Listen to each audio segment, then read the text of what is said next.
आज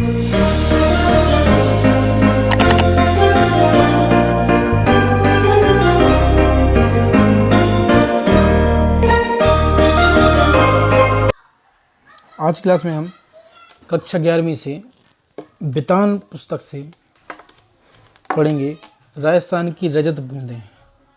राजस्थान जैसा आपको पता है कि वहाँ पानी के लिए कितने लोग परेशान रहते हैं रेगिस्तान में होने की वजह से, और वहाँ पानी कितनी समस्या है। तो उसकी झलक हम एक देखते हैं, वहाँ के लोग कैसा करते हैं, पानी पीने के लिए क्या उपाय करते हैं।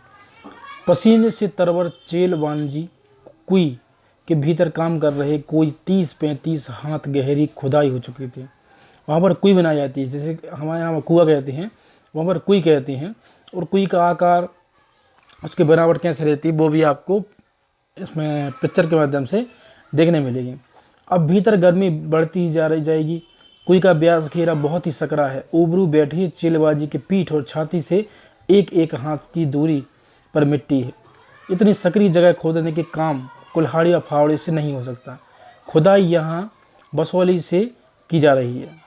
बसौली छोटी डंडी का छोटी फावड़े जैसा औजार होता है, नुकीला फल। तो यहाँ पर देखें आपकी कुई की खुदाई कैसे होती है, कैसे उसकी खुदाई की जा रही है, कितना उसका आकार रहता है कि उसका पिक्चर के माध्यम देखते हैं कि उसका मुँह जो है वो छोटा रहता है और नीचे नीचे उसकी चौड़ाई जो है, उसका व्यास जो है बढ़ता जाता है। कुछ गहराई में चल रहे मेहनती काम के वहाँ की गर्मी का असर पड़ेगा। गर्मी कम करने के लिए ऊपर ज़मीन पर खड़े लोग बीच बीच में मुट्ठी भर रेत बहुत ज़ोर के साथ नीचे फेंकेंगे। उससे ऊपर की ताज़ी हवा नीचे फेंकाती है और गहराई में ज़्यादा दम घुटने वाली गर्म हवा जो है ऊपर लौट आती है। तो ये उनके खोदने का तरीका है, कैसे वो खोदते हैं, कैसे वहाँ पर वो उसको तैयार करते हैं।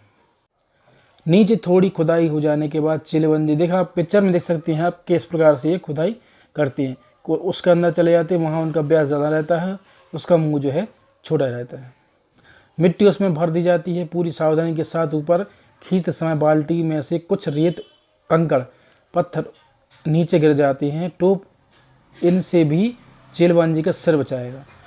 यहाँ से जो मिट्टी ऊपर जाती है, कंकड़ पत्थर जाते हैं, तो वो भी अगर गिरे तो इतना कम स्थान रहता है कि वो उनको लगने का भी डर रहता है। चिलबंजी यानी चेजारो कुछ की खुदाई और एक विशेष तरह की चिनाई करने वाले दक्षम हैं वो लोग। इन चिलबंजी को कहते हैं जो खुदाई करने वाले हैं, सक्षम लोग हैं। वो कैसे अच्छे तरीके से खुदाई करते हैं और वहाँ पर वो प्रसिद्ध रहते हैं। कुई एक और अर्थ में कुएं से बिल्कुल अलग है। कुआं भूजल को पाने के लिए बनता है और कुई भूजल से ठीक वैसे नहीं जुड़ती जैसे कुआं जुड़ता है। कुई वर्षा में जल से बड़े विचित्र ढंग से समेटती है, तब भी जब वर्षा ही नहीं होती। यानी कुई में ना तो सतह पर बहने वाला पानी है, न भूजल में। यह तो नीति नीति जैसा कुछ पेचीदा मामला है। मरुस्थली में रेत का विस्तार और गहराई अथाह होती है। वर्षा अधिक मात्रा में हो तो उसे भूमि की समा जाने के देर नहीं लगती, पर कहीं कहीं मरुस्थली रेत में ये उनकी सतह से 15 हाथ फीट 50-60 हाथ नीचे खड़िया पत्थर की एक पट्टी चलती है। यह पट्टी जहाँ भी काफ़ी लंबी होती है। आप देख सकते हैं पिक्चर के माध्यम से कैसे कुएं खुदाई होती है, कैसे वहाँ के लोग उस कुएं के माध्यम से पानी लेते हैं। यह क्षेत्र में कुएं खोदते समय मिट्टी में तो रहे परिवर्तन को खड़िया पट्टी पर पता चल जाता है। यह पट्टी वर्षा में जल के गहरे खारे भूजल तक जाकर मिलने से रोकती है। ऐसी स्थिति में उस बड़े क्षेत्र में वर्षा पानी भूमि की रेतीली सतह नीचे चल रही पथरीली पट्टी के बीच अटक कर नमी की तरह फैल जाता है। रेत के कण बहुत ही बारीक होते हैं। वे अन्यत्र मिलने वाली मिट्टी के कणों की तरह एक दूसरे से चिपकते नहीं। जहाँ लगाव वहाँ अलगाव भी होता है। जिस मिट्टी के कण परस्पर चिपकते हैं वे अपनी जगह भी छोड़ते हैं और इसलिए वहाँ कुछ स्थान खाली छोड़ते हैं। यह उनकी बनावट की तरीका होता है जो वो कुई बनाते हैं। पर यहाँ बिखरी रहने में ही संगठन है। मरुस्थली और रेत में कण समान रूप से बिखरे रहते हैं। यहाँ परस्पर लगाव नहीं रहता, इसलिए अलगाव भी रहता है। देख सकते हैं पिक्चर में आप किस प्रकार से रहते हैं, कहाँ तक ये पहुँचते हैं, कहाँ का पानी लाते हैं। इस हिस्से में बरसी बूंद बूंद की रेत में समा की नमी में बदल जाती है। अब यहाँ कुई बन जाए तो उसका पेट, उसकी खाली जगह चारों तरफ रेत की समाई नमी में फिर से बूंदों की बदलती जाती है। बूंद बूंद रिसती है और कुई में पानी जमा होने लगता है।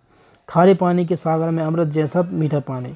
इस अमृत को पाने के लिए मरुस्थली के समाज जो रहती है खूब मंथन करती है, तभी जाके यहाँ ये अमृत जैसा पानी जो है मिलता है। पहला रूप पालर पानी, यानी सीधे बरसात के मिलने वाला पानी। यहाँ भी कोई कई प्रकार से बनाई जाती है, जिसका पहला रूप है पालर पानी।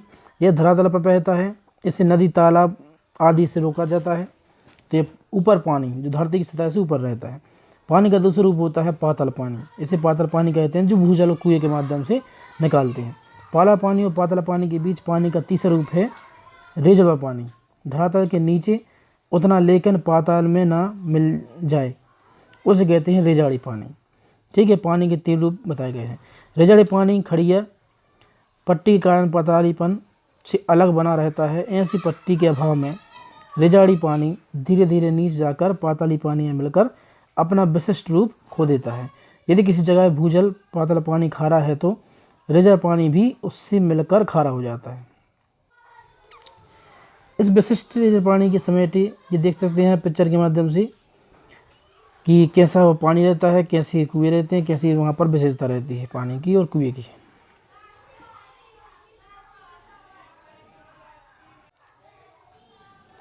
अगले दिन फिर कुछ हाथ मिट्टी खोदी जाती है और रास्ते में पहले दिन जमाई गई कुंडली दूसरे दिन खोदी जाती है। ये उनकी इसको पढ़ने के माध्यम से समझ सकते हैं आप। वहाँ पर कुएं के खोदने का कैसा उसकी प्रोसेस रहती है, कैसे उसको वो खोदते हैं, तो उसको पढ़कर आप समझ सकते हैं इसके बारे में।